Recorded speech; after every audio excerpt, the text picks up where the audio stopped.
И духови Твоему прокемен глас пети, помошта наша во името на Господа, кој ги создаде небото и земјата, да не беше Господ со нас, нека каже Израилот. Од книгата Битие читање. И престана Јаков да им говори на синовите своји, го повлече нозете во постелата, помре и се прибра кај предците своји. Тогаш Јосиф падна пред лицето таткото свој, плака над него и го целива. Им заповеда Јосиф на гробарите кои беа во негова служба да го погреба таткото негов, и гробарите го погреба Израилот. И измина 40 дена, зашто така се броја деновите погребни, и го оплакуваше 70 дена, штом изминаа деновите на жалост. Им рече Јосиф на големците фараонови велики: ако сум нашол милост пред вашите очи, зборувајте со фараонот и речете му: таткото мој ме заколна пред да умре, и ми рече: во гробот мој, што го ископа во земјата хананска, таму да ме погребеш.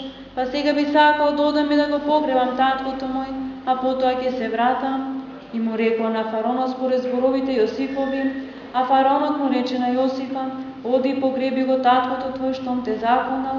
Потоа отиде Јосиф да го погребе таткото свој, а со него појдоа сите слуги фараонови, старешините од домот негов и сите старешини од земјата египетска, и целиот дом Јосифов и браќата негови, и целиот дом на таткото негов и роднините негови. Овците да го ведата ги остави во земјата Гесем. Со него тргна исто така коли и коњаници толку многу, што представуваа голема погребна придружба. А кога дојдоа во горниот хатор, кој од она страна на Јордан, заплака таму многу силно и жално. Јосиф го плакуваше својот татко 7 дена, а луѓето од она земја хананска, кога видоа плачење во горни хатат, рекоа: голема жалост имаат египтјаните. Затоа тоа место го нарекоа Абел Мицраим, односно плач египетски, што е отаде Јордан. И му направија синовите негови онака како што им беше заповедал, го однесоа синовите негови во земјата хананска и го погреба во поштерата на нивата Макпела, што беше ја купила Авраам од хетеецот Ефрон спроти Мамре, за да има гробница. Јосиф се врати во Египет, тој и браќата негови и сите кои беа на погребението на неговиот татко. Кога видоа браќата Јосифови дека нивниот татко умре, си рекла: да не би да се спомни Јосиф за нашата омраза, па да ни одмрзи за сето зло што му го направивме.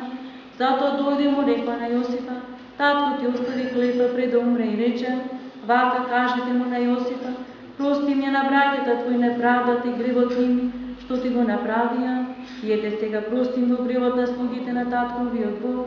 А Јосиф заплака кога му го рекла тоа. Потоа дојдоа пред него и рекла: еве ние сме слуги твои.